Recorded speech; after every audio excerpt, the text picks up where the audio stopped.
the Islamic brothers, we were on a Madani Qafila. We met a Buzurg of 70 years old. He sat around us in a study circle whilst we were learning the Sunnah of the Prophet ﷺ, and he says, and he started crying. And one of the brothers, he went up to them and he says, Babaji, what are you crying for? And he goes, by looking at you, I feel so proud. And I know that your parents will be so proud of you. I've got one son as well. He's a drug addict. And he goes, every day, my son, he needs 300 pounds to fulfill his drug habit. Tell me, where am I going to get 300 pounds from? Now, someone who needs 300 pounds for his drug addiction, what is he going to do? He's not going to have overtime because he's not even going to work. Why? Because he's so addicted to that. Now, that person, he will either end up killing someone and robbing that person, or he will end up doing something else and he might kill himself as well. My dear Islam brothers, a poor person. Today, alhamdulillah, Allah Ta'ala has given us so much. We call ourselves, alhamdulillah, we are rich. Even though we say we don't have anything, we are rich. Now, my dear Islam brothers, who will be the poor person on the Day of Judgment? This was the same question the Prophet ﷺ, he put towards the Sahaba Kiram, the companions. And the Prophet ﷺ, he said to the companions, do you know who will be a poor person on the Day of Judgment? You might be a Haji in this world. You might be a Hafiz in this world. You might be an Alim in this world. You might be a millionaire in this world. But my dear Islamic brothers, on the Day of Judgment, the Prophet ﷺ, the Sahaba Ikram said, O Prophet of Allah, is it someone who doesn't have any money, he doesn't have no wealth with him? Is that a poor person? The definition of a poor person. In this world, if you ask any person who is a poor person, the definition will be someone who doesn't have money. Someone who hasn't got anything, he is a poor person. But look at the definition the Prophet ﷺ is given to a poor person. The Prophet ﷺ, he says, on the Day of Judgment, a person will come and he will bring forward his salah, his namaz, he will bring forward his fasting, he will bring forward his zakat, but he would have eaten someone's wealth, he would have robbed someone, he would have hit someone, and on that day, a person who he hit someone, on that day, that person will stand up. He will stand up in the court of Allah and he will say, oh Allah, this is the person who slapped me in the world. Ya Allah, I want justice. Imagine, people are crying for justice in this world in the courts and they find justice. Do you think that on the Day of Judgment, when a person, he will be standing in front of Allah and he will be calling out for justice? What kind of justice will Allah Azza wa Jal show? My dear Islamic brothers, it is said in the hadith of the Prophet ﷺ that that person who hit someone, Allah Azza wa Jal, he will say to the person he hit, he will say, how many good deeds do you need to go to paradise? And that person, now this person, he could be a Haji. He will have mountains of good deeds. He will have millions and billions of good deeds with him. But because he hit someone, that person, he will say, Allah, I need so many good deeds to enter paradise. And Allah Azza wa Jalla on that day, he will say, go and take as many good deeds from his account, and then you can go to paradise. Another person will come. So think to yourself, that person you've slapped, that person you looked at and you frightened him, that person you've sworn at, that person you've hit. My dear Islam brothers, think to yourself. Keep on thinking about all these injustices you have done to them people.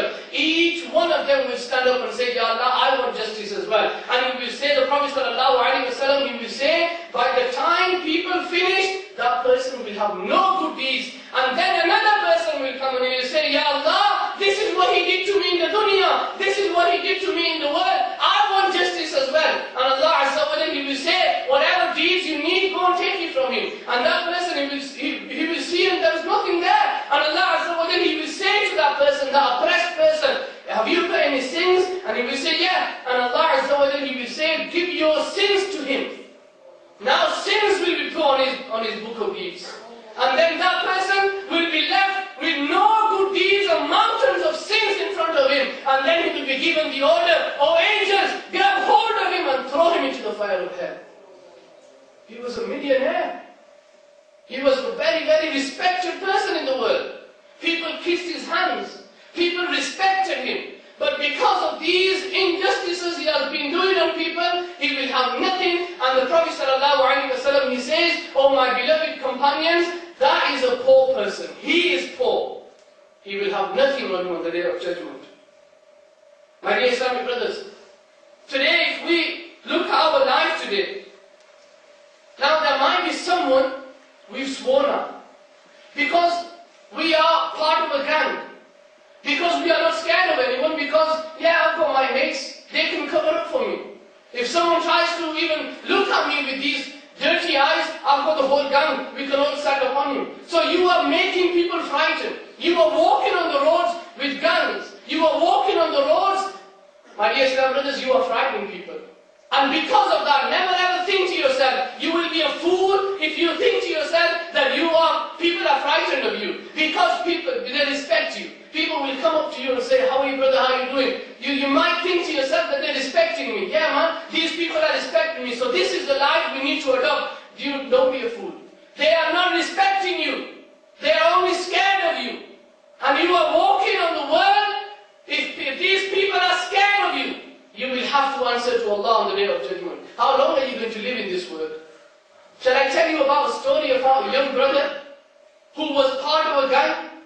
How long these kind of people will live in this world? All their life, they will live in fear. They will live in fear that they're going to get caught one day, they're going to get banged up in jail for one day, or they might get shot one day. A 19-year-old brother in Bolton. This is about in 2005. We went on a Madani Qafila, and in the masjid was full, and there were loads of people, and there was a funeral there as well.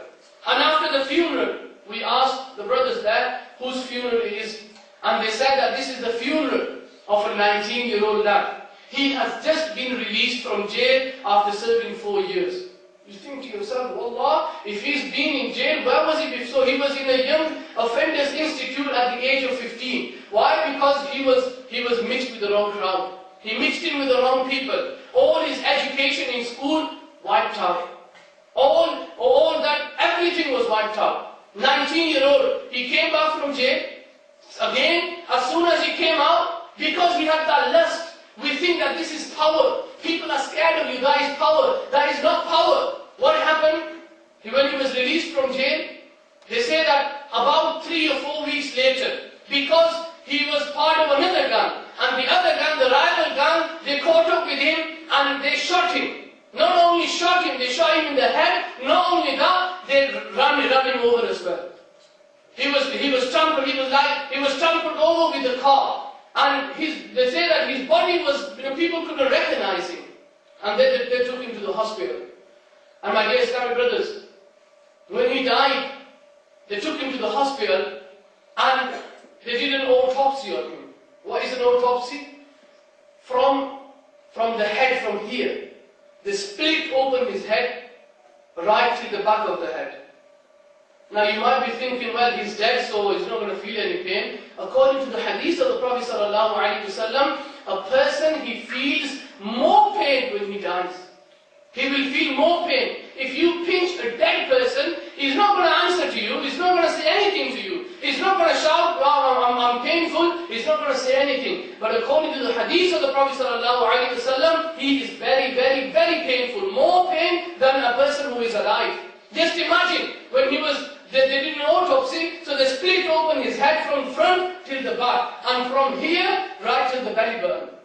And the brothers who went to do ghusl, they said that the doctors, they came up to us and they said that, try being a bit gentle on him, because if you try to move his body with force, then all his wounds will open, they will open, and things will just pop out.